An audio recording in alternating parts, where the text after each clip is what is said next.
السلام عليكم ورحمة الله وبركاته.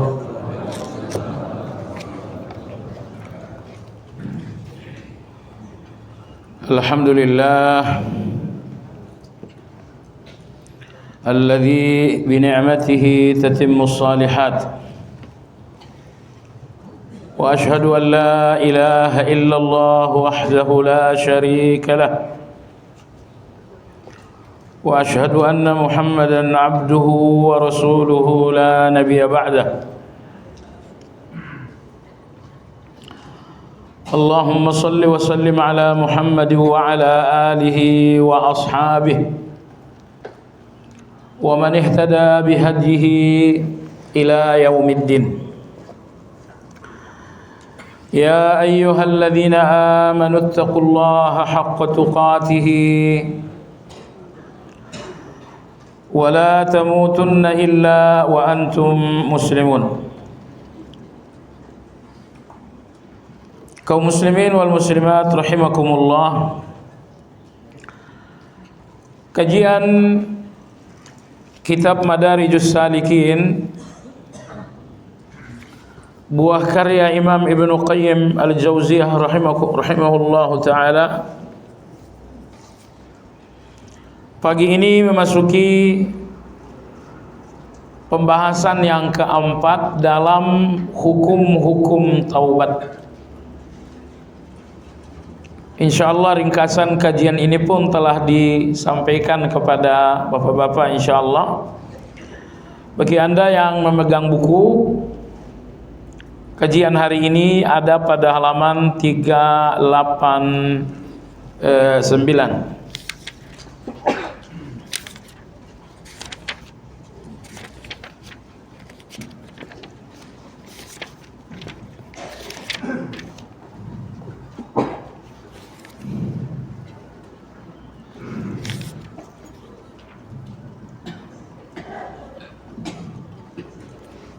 Bukan 389, bukan. Mestinya sebelumnya, tapi oleh penerjemah kayaknya satu poin dibuang di sini. Sebentar.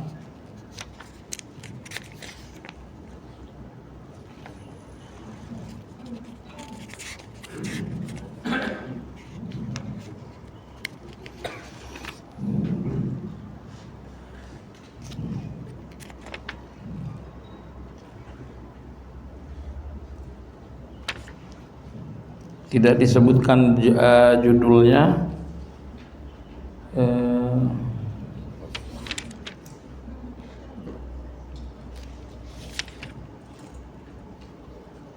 Tapi sekitar halaman 382 barangkali. Insyaallah nanti kita cari.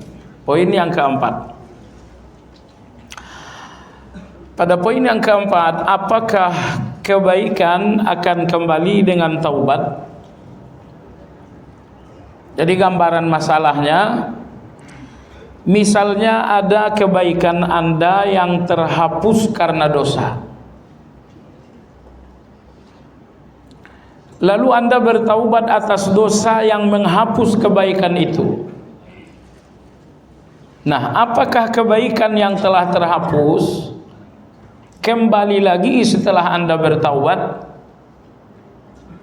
Nah, inilah gambaran masalah. Anda tahu jemaah sekalian bahwa ada sejumlah dosa-dosa yang disinyalir oleh Nabi kita menghapuskan kebaikan. Di urutan pertama tentu adalah kufur dan syirik. Kemudian di urutan kedua, dosa yang menghapus kebaikan seseorang adalah meninggalkan salat asar. Dalam hadis diriwayatkan oleh Imam Bukhari dan Imam Muslim, man taraka salatal asr faqad habita amaluh. Siapa yang meninggalkan salat asar, terhapuslah amal-amalnya. Insyaallah nanti akan kita bahas apa yang dimaksud terhapus. Tapi intinya secara umum Nabi kita berkata bahwa meninggalkan salat asar berdampak amal-amal seseorang akan terhapus. Bicara soal meninggalkan salat, ada satu cerita ditulis oleh Imam Al-Iraqi dalam kitab Tarhut Tazrib halaman jilid pertama. Beliau mengatakan ulama-ulama Magharibah, artinya ulama-ulama Maroko, saya pernah dengar mereka berbicara. Kata mereka, kita berbicara tentang hukum orang yang meninggalkan salat secara ilmiah, walaupun secara kenyataannya itu hanya pengandai-kataan saja. Ini coba Anda bayangkan, kata ulama-ulama tersebut, kita berbicara tentang hukum meninggalkan salat walaupun kasusnya hanya andai kata. Artinya di zaman itu orang yang meninggalkan salat itu enggak ada. Jadi bicara tentang meninggalkan salat adalah bicara tentang sesuatu yang andai kata, enggak ada kasusnya. Tapi secara ilmu kita harus bicara, kata mereka. Seandainya ulama-ulama itu hidup di zaman sekarang, se-Indonesia berapa persen umat Islam yang salat 5 waktu? Baiklah, intinya Nabi bersabda, man taraka salatal asri faqad habita amaluh. Siapa yang meninggalkan salat asar maka terhapuslah amalnya. Hal kedua yang dapat menghapuskan amal seseorang adalah ityanul arrafin, mendatangi dukun, bertanya dan membenarkannya. Ini 3 syarat. Mendatangi dukun, bertanya, lalu membenarkan. Ini juga menghapus amal. Nabi kita sallallahu alaihi wasallam bersabda, man ata'arrafan fasa'alahu fasaddaqahu bima yaqul lam tuqbal lahu salat 40 lailah. Siapa yang mendatangi dukun lalu bertanya kepada dukun, selanjutnya membenarkan keterangan dukun, salat selama 40 malam ditolak oleh Allah Azza wa Jalla. Hadis ini sahih diriwayatkan oleh Imam Muslim. Jemaah sekalian, di antara dosa yang menghapus amal adalah zalim. Zalim kepada orang lain dalam bentuk ucapan, dalam bentuk perilaku, ini menghapus amal. Nabi kita bersabda, atadaruna manil muflis? Kalian tahukah orang-orang yang bangkrut itu siapa? Sahabat mengatakan, Allah dan Rasulullah yang tahu siapa orang bangkrut itu. Kata Nabi SAW, orang bangkrut itu adalah al-muflisu. Kalau kata sahabat, bangkrut itu artinya orang yang gak punya harta benda, orang yang tekor dalam jual beli. Kata Nabi SAW, bukan itu bangkrut yang sesungguhnya. Bangkrut yang sesungguhnya bangkrut di akhirat. Seseorang yang datang dengan kebaikan yang sangat banyak, ternyata dia zalim kepada fulan, zalim kepada fulan, zalim kepada fulan. Maka Allah mengambil amal yang banyak itu dan diserahkan kepada orang-orang yang dizalimi dan disakiti. Sebagai ganti pula, kejahatan orang-orang yang disakiti diberikan kepada mereka. Jadi ditukar kebaikan orang zalim kepada yang dizalimi, dan kejahatan orang-orang yang dizalimi dilimpahkan kepada yang berbuat zalim. Jadi Anda lihat bagaimana kebaikan yang sangat banyak itu terhapus. Terhapus karena diberikan kepada orang-orang yang disakiti. Makanya saya pernah sampaikan di kajian ini, kalau Anda melihat seseorang yang sungguh-sungguh beramal, tapi sungguh-sungguh pula ghibah, berarti orang ini beramal untuk orang lain. Dia tidak beramal untuk dirinya. Kadang-kadang sambil belanja sayur kita ngobrol ghibah, 1/4 jam saja ghibah, tapi 10 orang yang digibah. Jamaah sekalian yang saya hormati, hati-hati. Abu Dujana radhiyallahu anhu, beliau seorang sahabat. Beliau mengatakan hanya 2 amal yang nyaris pasti diterima oleh Allah. Kalau sholat Anda ini kan tidak pasti diterima ini. Bahwa kita berharap dan optimis iya, tapi pasti ya tidak. Nah, amal apakah yang hampir pasti diterima oleh Allah? Jawabannya ada 2, kata Abu Dujana radhiyallahu anhu. Yang pertama, tidak berbicara tentang hal-hal yang tidak bermanfaat. Wah, itu ibadah. Dan itu hampir 100% diterima oleh Allah. Nomor 2, qalbun salim, adalah hati yang bersih. Nah, makanya bicara dengan kawan, bicara dengan siapapun, hati-hati. Bicaralah pada batas-batas yang manfaat saja. Kemudian di antara dosa yang menghapus kebaikan adalah memelihara anjing. Dalam hadis riwayat Imam Bukhari dan Imam Muslim, Nabi sallallahu alaihi wasallam bersabda, "Man iqtana kalban illa kalba saydin yu'khadhu min ajrihi kullu yawmin qirat." Siapa yang memelihara anjing yang bukan untuk berburu, bukan untuk pelacak, maka pahalanya satu hari dihapus, dikurangi sebesar 1 qirat. Pahala sebesar gunung Uhud setiap harinya dihapus. Apabila seseorang memelihara anjing yang bukan anjing berburu. Kemudian jamaah sekalian yang saya hormati, di antara dosa yang menghapuskan kebaikan adalah minum khamar,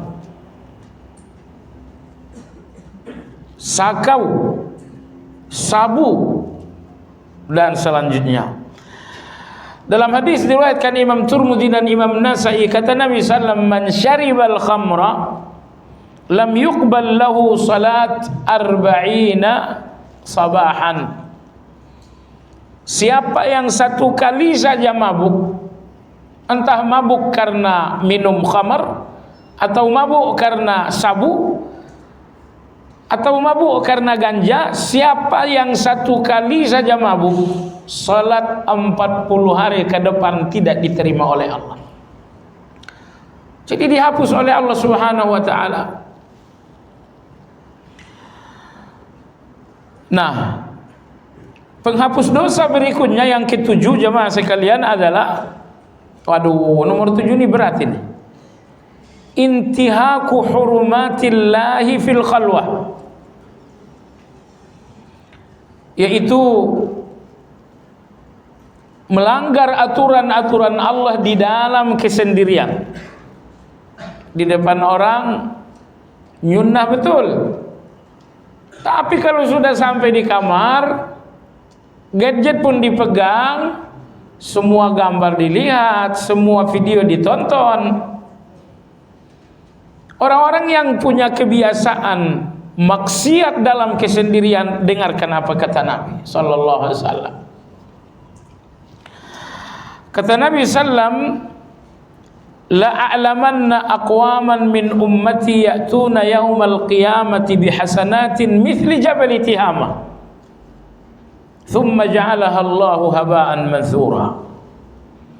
Kata Nabi sallallahu alaihi wasallam, aku benar-benar mengenal orang-orang nanti pada hari kiamat mereka datang dengan kebaikan sebesar gunung Tihama. Oh, ini kebaikannya banyak sekali. Bukan seliter 2 liter kebaikan itu, sebesar gunung Tihama. Tiba-tiba kebaikan sebesar gunung ini dihancurkan oleh Allah menjadi debu yang tidak berbekas. Sahabat-sahabat mengatakan, ya Rasulullah, siapa orang yang sangat merugi itu? Kata Nabi SAW, ulaika qaumun idza takhallau bimaharimillahi intahakuha. Mereka adalah orang-orang yang apabila telah sampai di dalam kesendirian, mereka menerobos aturan-aturan Allah. Ini tentu bukan orang beriman. Ini orang munafik. Karena dalam ayat lain, dalam ayat Allah berfirman, yastakhfuna minan nas wa la yastakhfuna minallah wa huwa ma'ahum. Orang-orang munafik selalu menyembunyikan kejahatan dari manusia dan tidak menyembunyikannya dari Allah. Artinya orang munafik itu nggak berani berbuat dosa di depan manusia, tapi di depan Allah mereka berani. Nah, ini tolonglah poin yang ketujuh ini kita renungkan baik-baik. Bahwa kata Nabi SAW, kelak akan datang orang-orang membawa kebaikan sebesar gunung Tihama, tiba-tiba Allah menghancurkannya menjadi debu. Gak ada lagi kebaikan sebesar gunung itu. Lalu Nabi mengatakan mereka adalah orang-orang yang apabila telah berada dalam kesendirian, keberanian mereka melawan Allah muncul. Hadis ini saya diriwayatkan oleh Imam Ibnu Majah. Di antara dosa yang menghapuskan amal adalah mengungkit-ungkit pemberian. Dulu kalau saya tidak kasih modal, kamu tidak bisa jualan. Dulu kalau saya nggak begini, kamu nggak begitu. Saya kan yang banyak yang seperti ini sebenarnya tabiat Fir'aun ini. Karena di kemudian hari setelah Nabi Musa berdakwah, yang pertama kali dilakukan Fir'aun adalah mengungkit-ungkit jasa. Awalam nurabbika fina walidan. Dulu yang memelihara kamu waktu kecil siapa? Musa. Lantang betul kamu bicara. Jadi mengungkit-ungkit jasa ini termasuk akhlaknya Fir'aun ini. Udah nggak ada sekarang kan Fir'aun, tapi akhlaknya masih. Makanya ngaji kita biar nggak punya akhlak seperti akhlak Fir'aun. Jangan diungkit-ungkit. Sedekah Anda adalah kebaikan, tapi begitu diungkit-ungkit, hapus. Dan ini masuk akal. Sejatinya sedekah ini membahagiakan. Begitu diungkit, menyakiti. Kebahagiaan yang Anda berikan dengan sedekah, melalui sedekah, terhapus karena Anda telah menyakiti dengan mengungkit-ungkit. Allah berfirman dalam Al-Quran, Ya ayyuhalladzina amanu, wahai orang-orang yang beriman, la tubtilu sadaqatikum bil manni wal adha. Jangan hapus sedekah kalian dengan cara mengungkit-ungkit atau menyakiti perasaan orang yang menerima.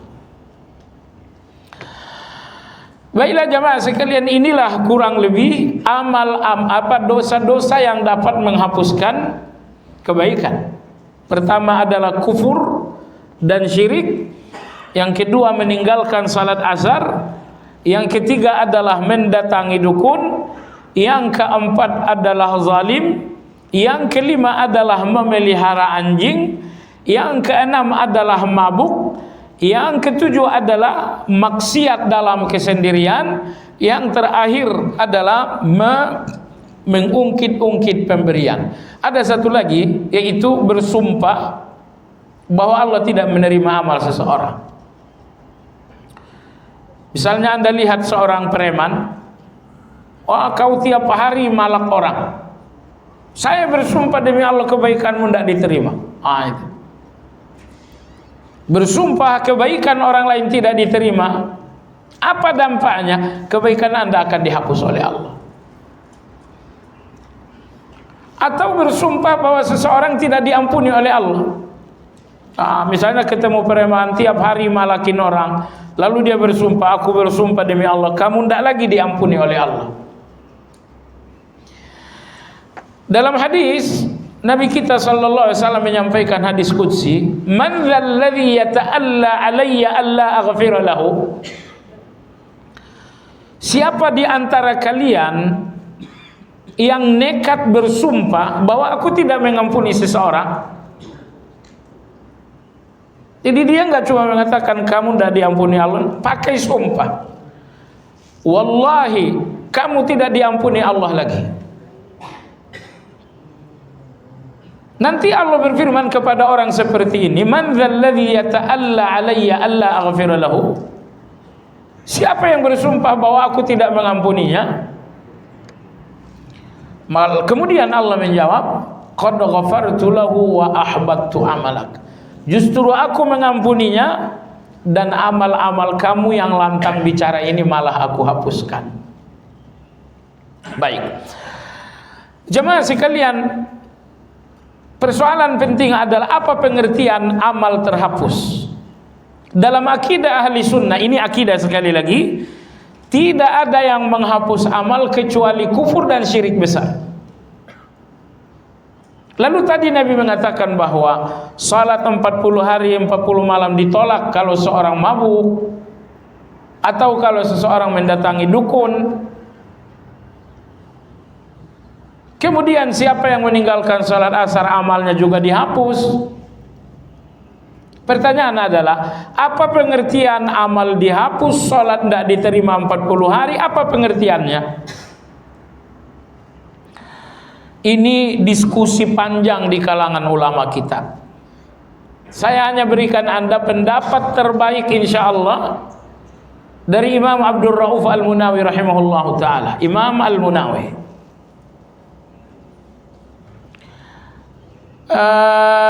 Imam Al-Munawi membantah Imam Nawawi dalam hal ini.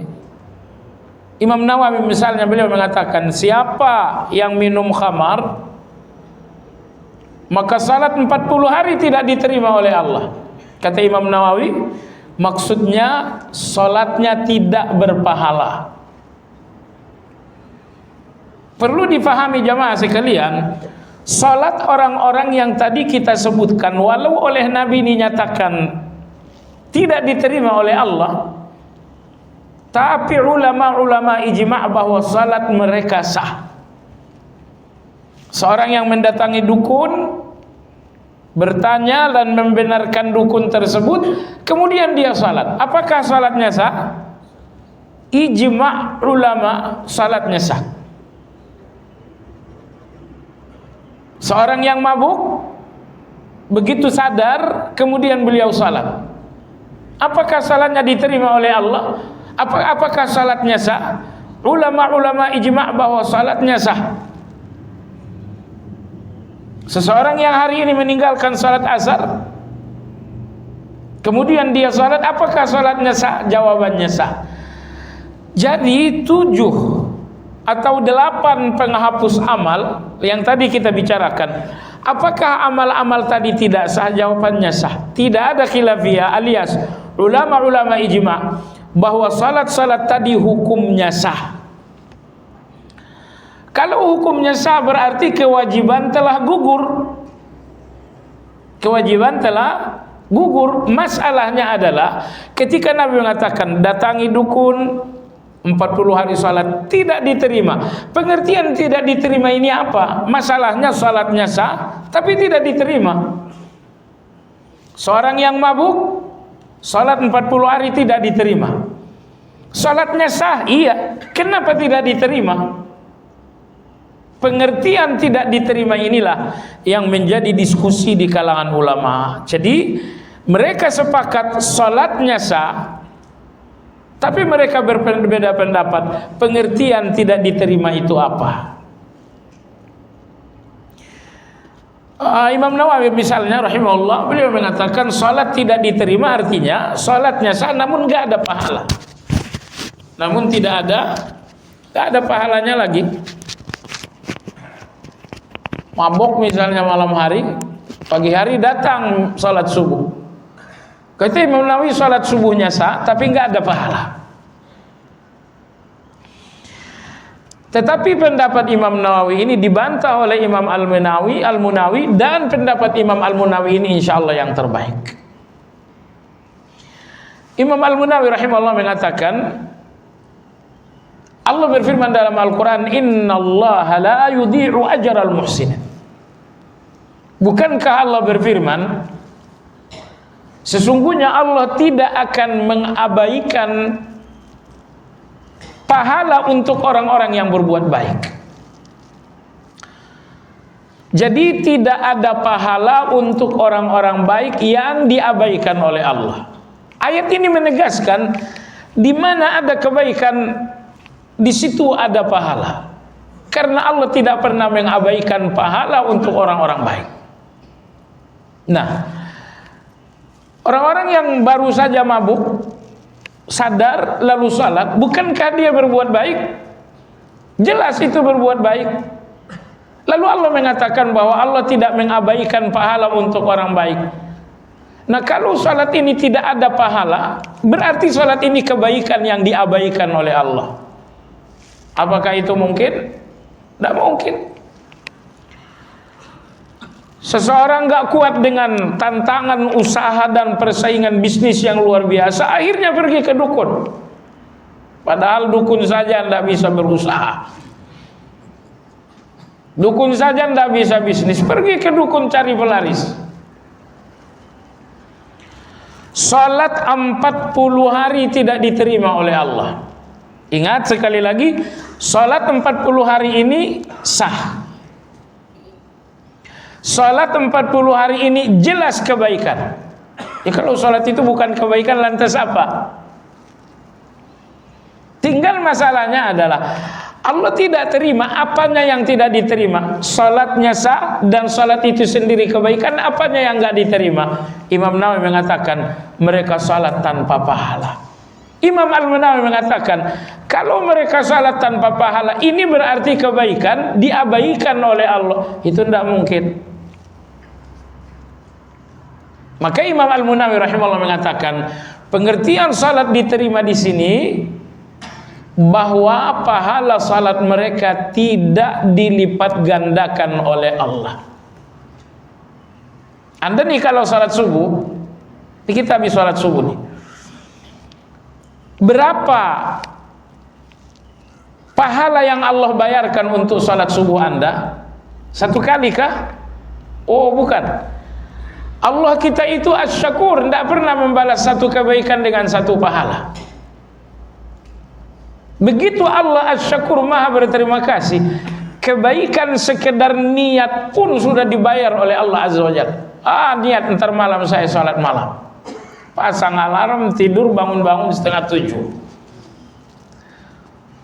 Ya terlalu nyenyak tidur. Dia tidak melakukan amal tapi telah berniat untuk satu kebaikan. Sekedar niat pun sudah dibayar oleh Allah Azza wa Jalla. Baik jamaah sekalian yang saya hormati. Tapi kalau orang-orang yang melakukan dosa-dosa tadi, seorang yang pergi ke dukun lalu salat, seorang yang mabuk kemudian salat, salat mereka Allah bayarkan pahalanya sesuai dengan salatnya. Kamu salat sekali, 1 pahala untuk kamu. Nah, di mana kelipat gandaan yang 10 kali? Itu sudah dihapus. Jadi salat tidak diterima, kata Imam Al-Munawi, maksudnya Allah tidak menerimanya dengan penerimaan ridha. Kalau Allah menerima amal dengan ridha, Allah lipat gandakan. Tapi kalau Allah tidak menerima amal dengan ridha, Allah berikan pahala tapi tidak dilipat gandakan. Jadi sekali lagi, lipat ganda 10 kali lipat itu ridha Allah untuk salat Anda. Anda salat subuh, Allah bayarkan 1, itu bayaran salatnya. Lipat gandanya ini adalah ridhonya Allah. Ridhonya Allah terhadap salat, ridhonya Allah terhadap orang yang melakukan salat. Ridho Allah inilah yang menghasilkan lipat ganda. Maka apabila seseorang mabuk, apabila seseorang pergi ke dukun lalu melakukan salat, Allah tidak lagi menerima salat itu dengan ridha. Padahal di dalam keridhaan Allah terdapat kelipatan pahala. Jadi orang-orang yang minum-minum khamar, salat mereka sah, pahala pun mereka dapatkan, tapi pahala sesuai salat. Salat Anda satu, pahala satu. Kalau Anda menuntut di mana kelipatan, tidak ada lagi kelipatan 10 kali lipat. Karena kelipatan 10, 100, 700 kali lipat, kelipatan ini adalah ridhonya Allah. Begitu Anda minum khamar, Allah tak berikan ridha, sehingga Allah nggak lagi berikan kelipatan pahala itu. Jadi inilah penafsiran terbaik tentang tidak diterimanya amal. Baik jemaah sekalian yang saya hormati, lalu Ibnu Qayyim rahimahullahu taala dalam pembahasan ini menyampaikan satu pembicaraan. Misalkan seseorang melakukan dosa yang berdampak kebaikannya dihapus. Seseorang minum khamar, saya tidak temukan peminum khamar terburuk melebihi seseorang yang bernama Muhammad bin Harun al-Balkhi. Beliau adalah penduduk kota Khurasan, tinggal di satu desa yang bernama Desa Balakh. Imam Malik bin Dinar rahimahullah, beliau pergi berhaji. Oh, haji tahun ini luar biasa, penuh sekali, sesak sekali. Akhirnya sewaktu sedang tawaf, Imam Malik bin Dinar, beliau berdoa, ya Allah, manusia sebanyak ini, siapa yang tidak kau terima? Dari segala penjuru bertumpah ruah berhaji, ya Allah, entah siapa yang ditolak manusia sebanyak ini. Itulah yang terbesit dalam pikiran beliau sewaktu tawaf. Malam hari dia tidur dan bermimpi. Di dalam mimpi dia dengarkan satu suara, wahai Malik, dari sekian banyak orang yang berhaji ada satu orang yang hajinya ditolak oleh Allah. Beliau penduduk kota Khurasan, datang dari satu kampung yang bernama Balakh, namanya adalah Muhammad bin Harun al-Balkhi. Cuma sekalian yang saya hormati, mimpi ini 2 malam ya. Malam pertama beliau dengarkan suara, wahai Malik, dari sekian banyak orang ada satu orang yang hajinya tidak diterima. Ini mimpi malam pertama. Akhirnya Malik bin Dinar rahimahullah takut, jangan-jangan saya orangnya. Jangan-jangan saya orangnya. Yang berpikir siapa haji yang tidak diterima, saya yang berpikir jangan-jangan saya orangnya. Maka malam kedua dia bermimpi lagi, wahai Malik bin Dinar, orang yang hajinya tidak diterima. Kisah ini ditulis oleh Imam Ibnul Jauzi di dalam kitab Al-Birru Was-Silah. Jadi kalau ada referensinya pun ditulis oleh para ulama, berarti kisah ini memiliki kebenaran. Lalu pada malam kedua suara itu mengatakan, Malik bin Dinar, orang yang hajinya tidak diterima tahun ini, dari Khurasan ada satu orang. Beliau adalah Malik bin Harun al-Balkhi. Siang harinya Malik bin Dinar rahimahullah mencari rombongan haji dari Khurasan. Beliau mengatakan, antumul Khurasaniyun, kalian ini orang Khurasan. Lalu golongan ini, kelompok ini mengatakan, ya, kami kelompok haji dari Khurasan. Afikumul Balkhi, apakah di antara kalian ada yang datang dari desa Balkhi? Mereka sepakat mengatakan ada satu orang jamaah dari desa Balkh, namanya Muhammad bin Harun. Imam Malik bin Dinar mengatakan, di mana dia? Mereka mengatakan biasanya dia menyendiri, terus beribadah, dan dia nggak mau beribadah di dekat orang. Dan agar kamu tahu, Muhammad bin Harun ini adalah ahli ibadah terbaik di Khurasan. Siangnya puasa, malamnya penuh dengan salat. Di Khurasan tidak ada ahli ibadah setangguh, sehebat Muhammad bin Harun. Akhirnya Malik bin Dinar penasaran. Dia cari keliling Masjidil Haram, di mana namanya Muhammad bin Harun, ahli ibadah terbaik, tapi hajinya tidak diterima. Akhirnya setelah mendapatkan ciri-ciri Muhammad bin Harun, pasti menyendiri, biasanya salat dan salah satu tangannya buntung. Setelah tidak terlalu lama mengitari Masjidil Haram, ditemukanlah seseorang yang salat dengan jauh dari keramaian, tangannya buntung dan terus menerus tiada henti-hentinya salat. Malik bin Dinar rahimahullah mendekati dan dia bertanya, "Assalamualaikum." "Waalaikumsalam." "Apakah Anda dari Khurasan?" "Iya, saya dari Khurasan. Saya dari kampung yang bernama Kampung Balkhi." Imam Malik bin Dinar mengatakan, "Apakah Anda yang bernama Muhammad bin Harun?" "Iya, saya orangnya." Malik bin Dinar rahimahullah beliau berkata, "Saya bermimpi begini, bahwa dari semua jamaah haji Khurasan, satu-satunya Khurasan itu ada di Iran yang sekarang. Ada di Iran. Dari Khurasan ini nanti Dajjal datang." Maksudnya pasukan Dajjal adalah Yahudi dari Khurasan. Baik, setelah Malik bin Dinar menceritakan mimpi, menangislah Muhammad bin Harun ini. Beliau mengatakan, "Bukan cuma kamu yang mimpi seperti itu. Saya telah berhaji tiap tahun selama 40 tahun. Dan selalu setiap tahun ada yang mimpi haji saya tidak diterima." Selama berapa tahun? 40 tahun. Malik bin Dinar mengatakan, "Apa yang kamu lakukan?" Beliau mengatakan, "Kamu tahu enggak bahwa saya ini sebenarnya mantan preman. Saya ini mantan preman yang luar biasa. Tapi saya kaya raya. Suatu hari saya pulang ke rumah dengan keadaan mabuk berat. Sampai di rumah dengan keadaan mabuk berat, ibu saya marah besar.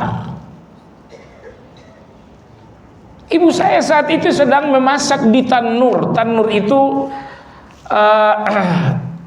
tanah digali dan itu lumayan besar. Kemudian dinyalakan api di dalam. Saya kira Anda sering lihat di media sosial.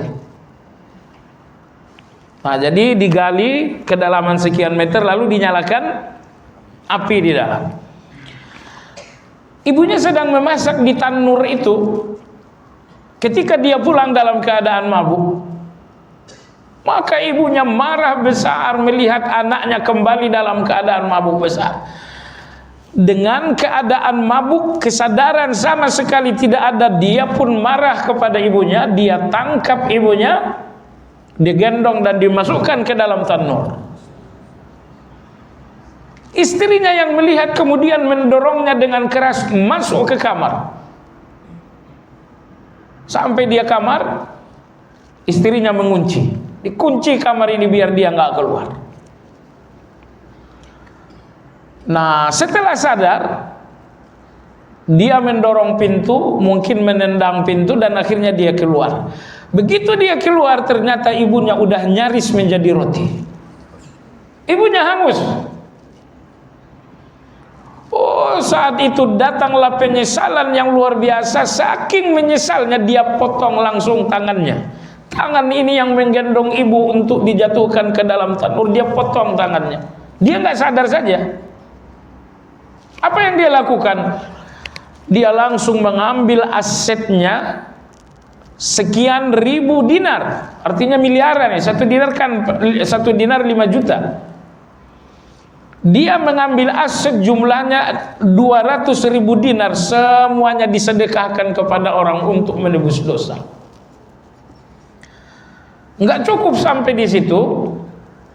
Kata beliau, saya pun mengumpulkan harta dan membebaskan budak sejumlah 20 sekian budak. Membebaskan satu orang budak saja pahalanya luar biasa. Ini 20 sekian budak beliau bebaskan untuk menebus dosa. Tapi kata beliau, walau saya telah melakukan itu semuanya, setiap tahun saya berhaji juga selalu ada yang bermimpi bahwa haji saya tidak diterima. Dan ini haji yang ke-40, ke-40 kalinya juga ada yang mimpi bahwa haji saya tidak diterima. Sambil menangis si Muhammad bin Harun, akhirnya Muhammad bin Harun dalam isak tangisnya berdoa kepada Allah, Allahumma ya farijal ham, Allahumma ya kashifal gham, Allahumma ya mujibat da'wat. Ya Allah, hanya Engkau yang bisa menghilangkan gelisah ini. Ya Allah, hanya Engkau yang bisa menghapus kesedihan ini. Ya Allah, tidak ada doa yang ditolak di depan-Mu yang Maha Pengasih. Ya Allah, hilangkan gelisahku, berikan ampunan untukku. Beliau berdoa. Jemaah sekalian, malam berikutnya Malik bin Dinar bermimpi. Malik bin Dinar bermimpi, kali ini didatangi oleh Nabi sallallahu alaihi wasallam. Nabi SAW mengatakan, wahai Malik, Allah Subhanahu wa taala telah mendengar doanya, dan kelak pada hari kiamat Allah akan memasukkannya dan ibunya bersama-sama ke dalam surga. Jadi hubungannya dengan kajian kita agak jauh, cuman minum khamarnya aja. Bahwa minum khamar terbaik biar Anda tahu betapa jahatnya khamar ini. Seorang ibu dia panggang sendiri gara-gara pengaruh khamar, mabuk. Jadi mestinya negara kita kalau ada tukang mabuk itu hukumannya harus keras. Negara sih bagus ya kalau ketangkap dan dia segelas pengedar. Kalau negara kita kan hukumannya berat sampai hukuman mati itu. Ternyata itu sangat masuk akal sekali. Baik. Jemaah sekalian yang saya hormati, Imam Ibnu Qayyim rahimahullah mengatakan, apabila seseorang melakukan dosa yang menghapuskan kebaikan, lalu kemudian dia bertaubat, apakah taubat ini hanya menghapus dosa saja, ataukah taubat ini bisa mengembalikan kebaikan kembali? Disebabkan karena minum khamar, salat 40 tahun 40 hari hapus. Lalu dia taubat, apakah taubat ini hanya menghapus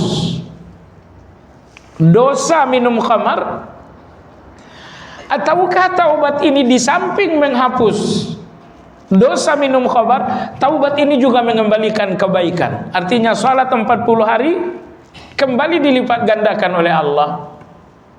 Jemaah sekalian yang saya hormati, Imam Ibnu Qayyim rahimahullah mengatakan bahwa apabila seseorang taubat atas dosa yang menghapus kebaikan, maka Allah menghapuskan dosanya dan mengembalikan lagi kebaikannya. Allahu Akbar. Jadi ini taubat tidak hanya menghapuskan dosanya, tapi juga mengembalikan kebaikan-kebaikan itu kembali. Mana dalilnya? Di sini Imam Ibnu Qayyim menyebutkan dalil dari sahabat yang bernama Hakim bin Hizam. Sekedar ta'aruf saja, Hakim bin Hizam ini sepupunya Khadijah radhiyallahu anha. Anda tahu Nabi kita punya seorang budak bernama Zaid bin Harithah. Zaid bin Harithah ini adalah seorang budak yang dipesan Khadijah kepada Hakim bin Hizam. Khadijah berkata radhiyallahu anha, wahai Hakim, saya pengen budak laki-laki, kulitnya putih, wajahnya ganteng. Coba ke pasar budak, cari apakah ada budak seperti itu. Maka pergilah Hakim bin Hizam ke pasar. Oh qadarullah, ketemu budak, anak-anak usia 7-8 tahun, ganteng, putih, cakep, pinter, uang tak kurang. Khadijah radhiyallahu anha seorang milioner saat itu, langsung dibayar. Dibawa pulang. Hakim bin Hizam menyerahkannya kepada Khadijah. Sewaktu Nabi kita menikah dengan dengan Khadijah, Khadijah mengatakan, Muhammad, aku punya kado untuk kamu. Maka Khadijah memberikan Nabi kita kado seorang budak kecil bernama Zaid bin Harithah. Jemaah sekalian, Hakim bin Hizam ini pula yang pernah minta-minta di depan Nabi 3 kali. Beliau datang, ya Rasulullah, keadaan sangat berat, untuk makan saja sangat susah, tolonglah saya diberikan. Oh begitukah? Akhirnya Nabi masuk ke kamar, diambilkan beras, mungkin juga minyak bimoli, indomie, bahasa kitanya nih. Lalu Nabi mengatakan, wahai Hakim ini, bawalah pulang. Entah 2, entah 3 hari lagi, kemudian Hakim datang lagi, ya Rasulullah, keadaan sangat berat, tolonglah ya Rasulullah. Akhirnya Nabi SAW masuk, diambilkan lagi beras, lauk pauk, wahai Hakim ini, bawalah pulang. Tidak ada orang yang minta di depan Nabi tidak dapat. Hanya ada 2. Orang yang minta kepada Nabi langsung dapat atau dijanjiin dapat. Cuman 2 itu saja. Misalnya Anda minta kepada Nabi, itu langsung dikasih. Atau nomor 2, saya lagi nggak ada sekarang, besok kamu datang. Jangan sampai nggak datang besok. Baik jemaah sekalian, yarhamukallah. Untuk ketiga kalinya datang Hakim bin Hizam, ya Rasulullah, ini tolonglah. Kembali lagi beliau meminta. Ibnu Qayyim rahimahullah beliau mengatakan, orang yang meminta-minta, bukan meminta ya, peminta-minta yang di pinggir-pinggir jalan Anda lihat, ini kata Ibnu Qayyim melakukan 3 kezaliman. Nanti akan ada pembahasannya dalam Madaris Salikin. Bahwa peminta-minta, pengemis, mereka melakukan 3 kezaliman. Kezaliman pertama, mereka zalim terhadap diri mereka karena mereka menghancurkan kehormatan sendiri. Kezaliman kedua, mereka zalim kepada orang yang diminta, karena kalau yang diminta nggak ngasih, maka yang diminta ini akan dicaci orang.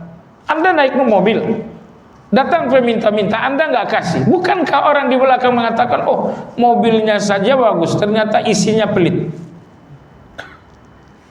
Sehingga orang yang dimintai ini kalau nggak ngasih akan dicela orang. Nah di sini dia zalim terhadap orang lain. Dan yang lebih luar biasa lagi, dia zalim kepada Allah. Di mana zalimnya kepada Allah? Mestinya segala doa permintaan hanya kepada Allah, tidak boleh minta kepada manusia. Idza sa'alta fas'alillah. Kalau kalian ingin meminta, memintalah kepada Allah. Ternyata orang ini tidak mau meminta kepada Allah, dia mengabaikan Allah dan meminta kepada manusia. Jadi agar Anda tahu bahwa peminta-minta dalam agama kita sangat tercela. Dosanya 3 kezaliman. Zalim terhadap diri karena menghancurkan kehormatan sendiri, zalim terhadap orang yang diminta, dan nomor 3 zalim terhadap Allah. Karena dia mengabaikan Allah, mestinya meminta kepada Allah, justru meminta kepada manusia. Baiklah, untuk ketiga kalinya Hakim bin Hizam meminta, ya Rasulullah bla bla bla bla. Akhirnya untuk ketiga kalinya Nabi kita masuk, diberikan. Beliau mengatakan, wahai Hakim, ma yakun indi falan addakhirahu anka. Semua isi rumah sudah tidak ada, saya sudah berikan kepada kamu, nggak ada lagi di dalam.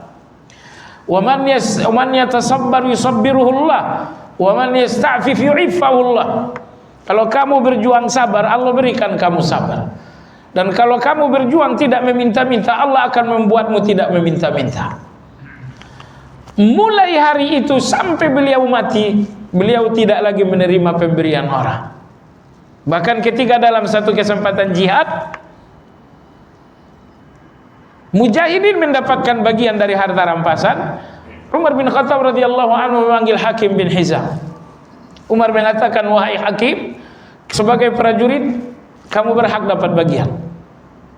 Hakim bin Hizam mengatakan, wahai Umar, aku telah berjanji kepada Nabi SAW tidak menerima lagi pemberian orang.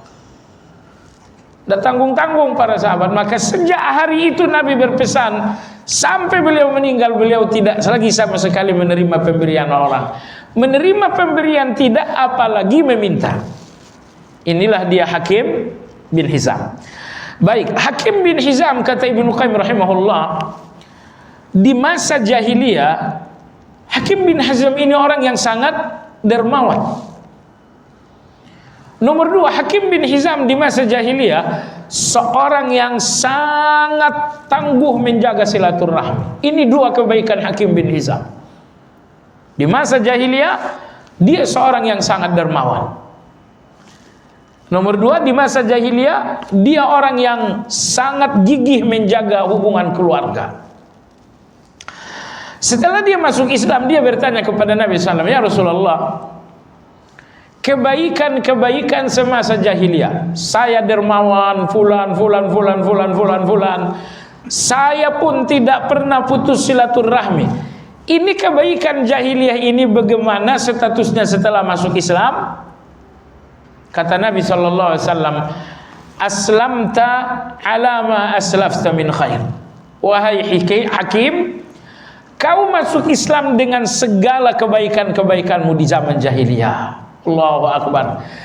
Jadi orang-orang yang masuk Islam, sesampainya di dalam Islam mereka pun menjadi baik,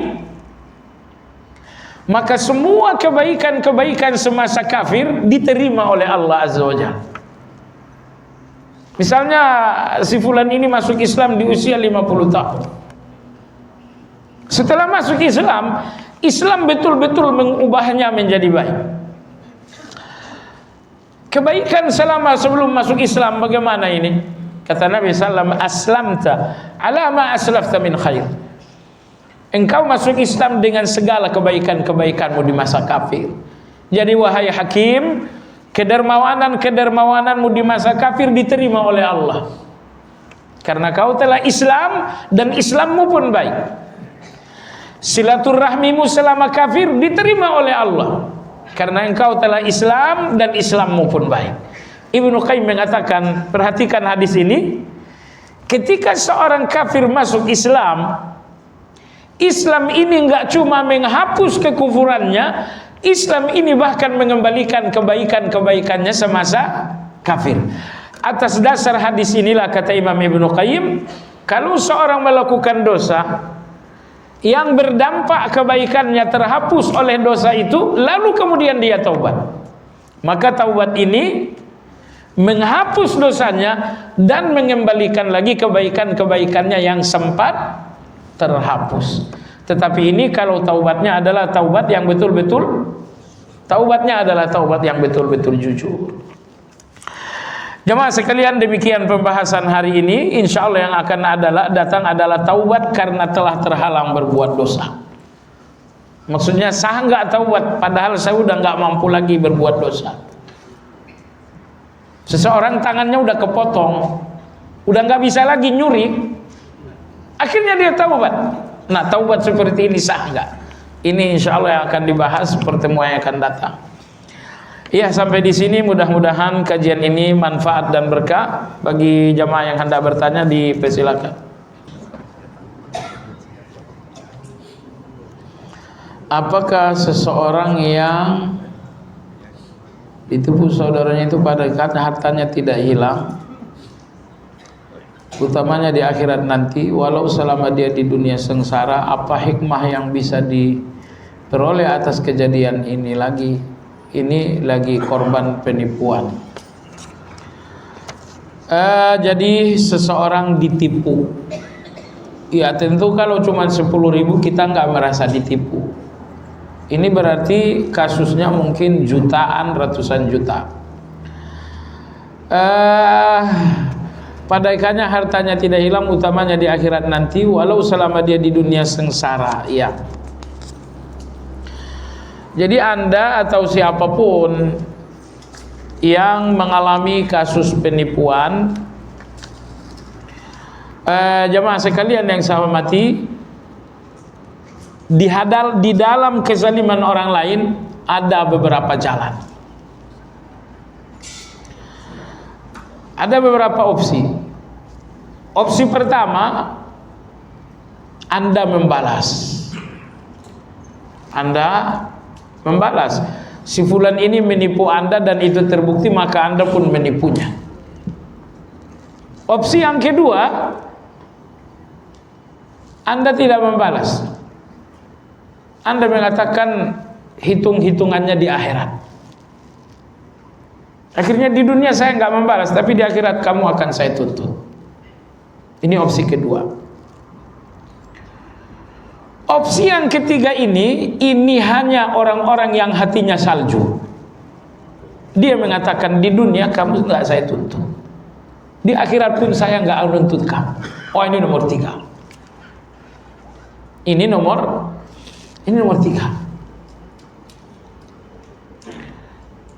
Allah berfirman dalam Al-Quran, dalam surat Asy-Syura, wa jazaa'u sayyi'atin sayyi'atun misluha. Atas satu kejahatan kalian boleh membalas, tapi sesuai dengan kejahatan. Misalnya orang mengatakan, kamu itu kucing, balas aja, oh kamu juga kucing. Balas kejahatan dengan kejahatan yang sama. Jangan lebih. Satu kata lebih, satu kali Anda zalim. Yahudi bersalam kepada Nabi tapi salam pelecehan. Assalamualaikum Muhammad. Muhammad, semoga kamu mampus. Mereka enggak mengatakan assalam. Mereka mengatakan assam, yang artinya mampus. Kasar itu kata-kata. Aisyah tidak terima suaminya dilecehkan, radhiyallahu anha. Beliau mengatakan, alaikumussalam wal la'nah. Semoga kamu mampus dan terlaknat. Oh, Rasulullah marah. Aisyah, mereka mengatakan alaikumussalam. Kenapa ditambahkan wal la'nah? Kamu zalim satu kata. Jadi ini opsi pertama. Anda dijahati dan Anda membalas kejahatan dengan kejahatan yang sama. Ini namanya qisas. Anda boleh melakukan ini. Tapi jamaah sekalian, kalau Anda melakukan ini, hati Anda puas, tapi apa untungnya? Di sini tidak ada keuntungan apa-apa. Opsi yang kedua, Anda mengatakan, saya nggak balas kamu ya di dunia, tapi di akhirat saya akan menuntut. Kalau Anda menuntut di akhirat, Anda akan untung, tapi untungnya kecil. Karena Anda menuntut di akhirat, Anda hanya akan mendapatkan sesuai dengan tuntutan. Di akhirat kamu saya tuntut. Oke, hasil tuntutan di akhirat sesuai dengan kezaliman. Anda untung tapi hanya sesuai dengan itu. Nomor tiga, di dunia kamu saya nggak tuntut, di akhirat pun kamu saya maafin.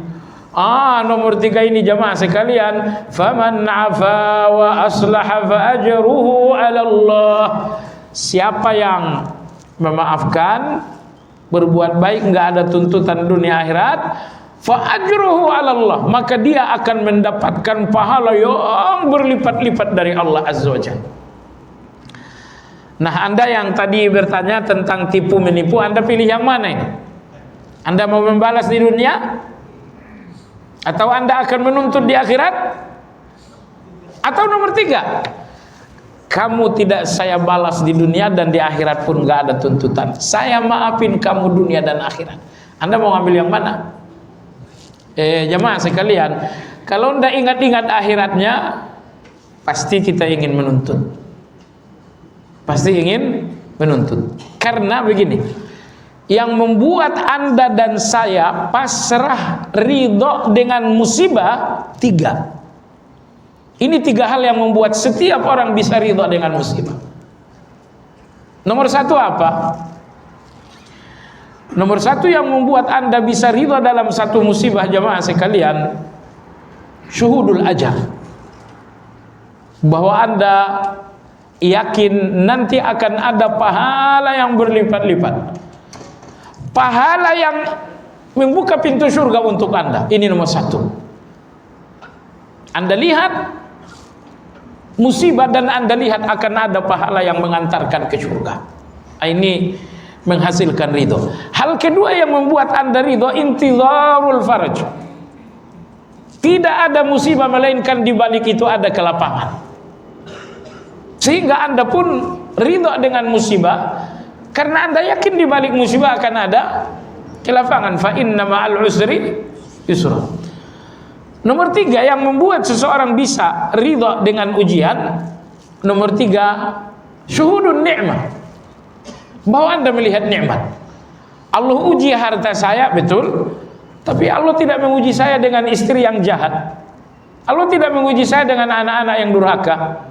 Allah uji saya satu ujian, selebihnya adalah nikmat yang sangat banyak. Jadi kalau Anda berlama-lama melihat nikmat ini, musibah ini akan menjadi ridho Anda. Jadi ini 3 hal yang membuat manusia ridho. Baik, jadi kepada Anda yang bertanya tadi, saya berikan Anda 3 pilihan, 3-tiganya pilihan legal. Anda mau membalas tapi qisas, silakan. Atau Anda nggak membalas, tuntut di akhirat, silakan. Tapi kalau Anda ingin balasan akhirat sampai pintu surga terbuka, maafkan orang ini. Maafkan orang ini. Saya sampaikan Anda satu hadis. Hadis ini diriwayatkan oleh Imam Hakim. Sebagian ulama mengatakan sahih, sebagian ulama mengatakan dhaif. Kita tidak lihat sahih dhaifnya, kita lihat pelajarannya saja. 2 orang yang bersengketa di dunia dan gak selesai, sampai di akhirat ternyata si fulan terus menerus menuntut. Sementara kawannya yang melakukan sengketa ini, yang tersangka ini, dia nggak dapatkan maaf di dunia. Oh, kamu tak maafkan, maka orang ini yang tidak dimaafkan ini memang dia salah. Dia minta maaf namun tidak dimaaf, tapi kemudian dia sungguh-sungguh beribadah kepada Allah. Ya Allah, ibadah sampai di akhirat Allah pertemukan mereka berdua. Allah bertanya, dia zalim? Iya. Ini zalim? Sepanjang hayat saya nggak lupa. Allah mengatakan bisa dimaafkan? Kata dia enggak, saya nggak bisa maafin. Saya tuntut dia hari ini. Laki-laki ini betul-betul ngotot untuk menuntut. Tiba-tiba Allah menampakkan 2 istana. Istana emas dan istana perak. Laki-laki yang ngotot menuntut ini mengatakan, ya Allah, itu istana punya siapa? Allah mengatakan, itu istana orang yang memaafkan. Kalau kamu bukan tipe pemaaf, tidak ikut. Oh, ngiler kawan ini lihat istana emas, bukan istana gedung putih. Akhirnya dia bilang, ya Allah, kalau gitu orang ini saya maafin. Kalau begitu Allah mengatakan, kalian berdua masuk surga bareng-bareng, kamu masuk istana emas, yang ini masuk istana perak. Sekali lagi hadis ini tidak disepakati sahih, walaupun ada yang mengatakannya dapat diterima. Intinya kita ingin ambil pelajaran bahwa tidak ada yang paling menguntungkan Anda kecuali memaafkan. Tidak ada yang paling menguntungkan kecuali memaafkan. Jangan berpikir untung-untung dunia, untung akhirat itulah dulu dikejar.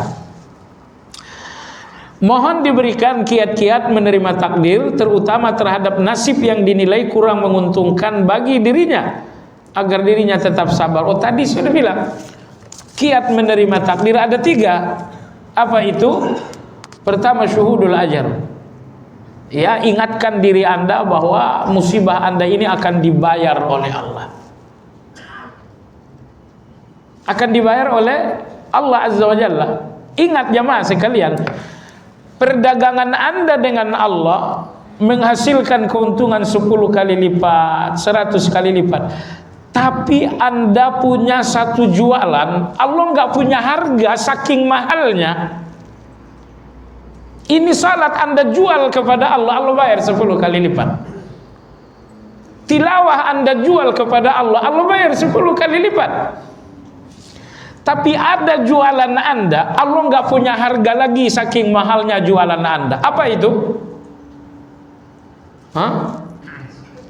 Satu-satunya jualan Anda, Allah nggak punya harga saking mahalnya jualan Anda ini.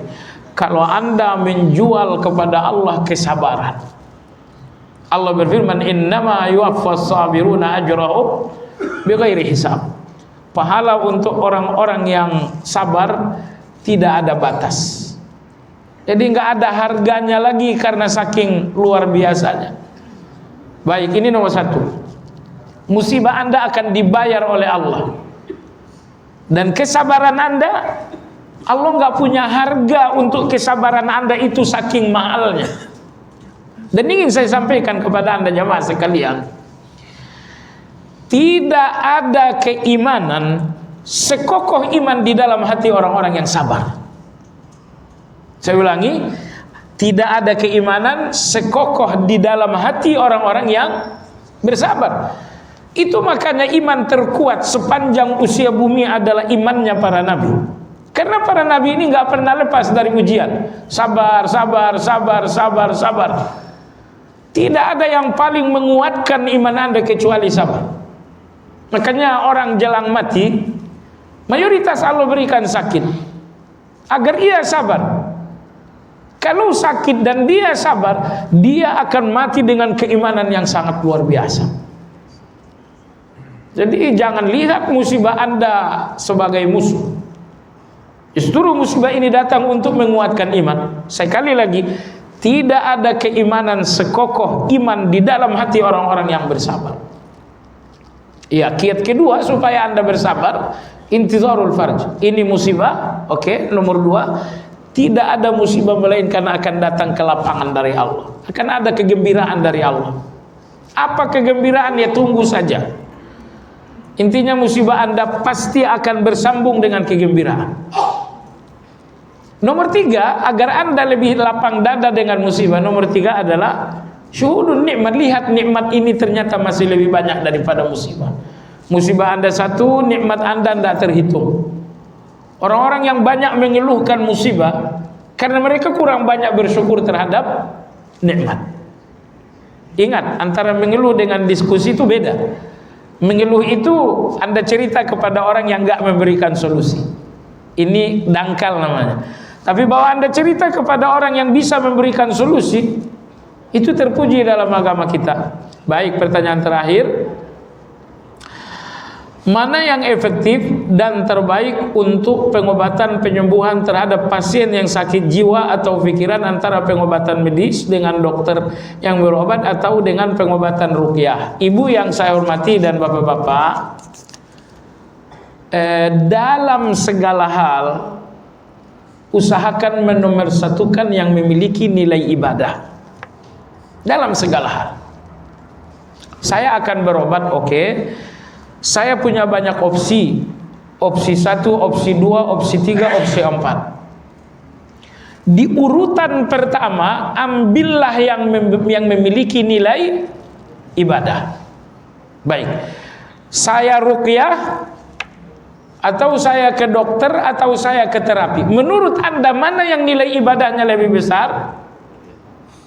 Jelas ruqyah ini nilai ibadahnya lebih besar. Jadi oleh sebab itu Anda tetap ke dokter. Bila perlu Anda pun pergi ke terapis.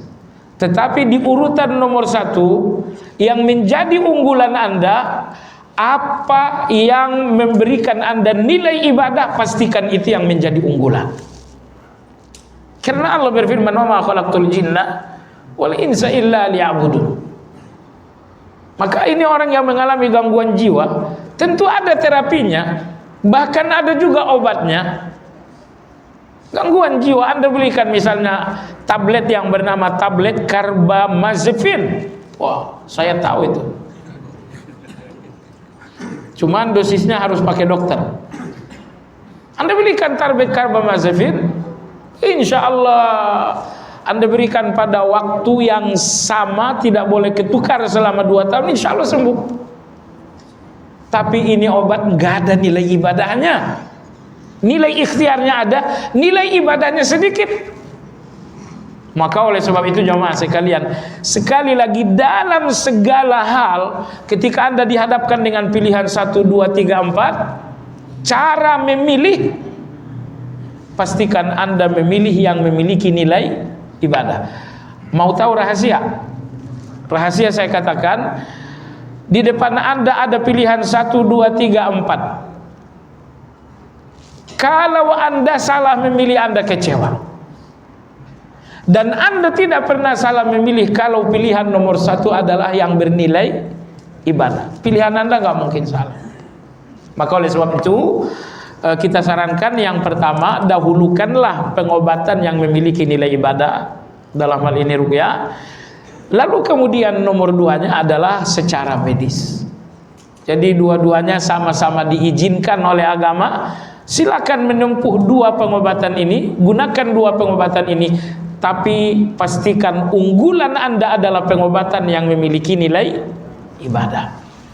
Kita sudahi dengan zikir kafaratul majlis. Subhanakallahumma wa bihamdika asyhadu an la ilaha illa anta astaghfiruka wa atubu ilaik.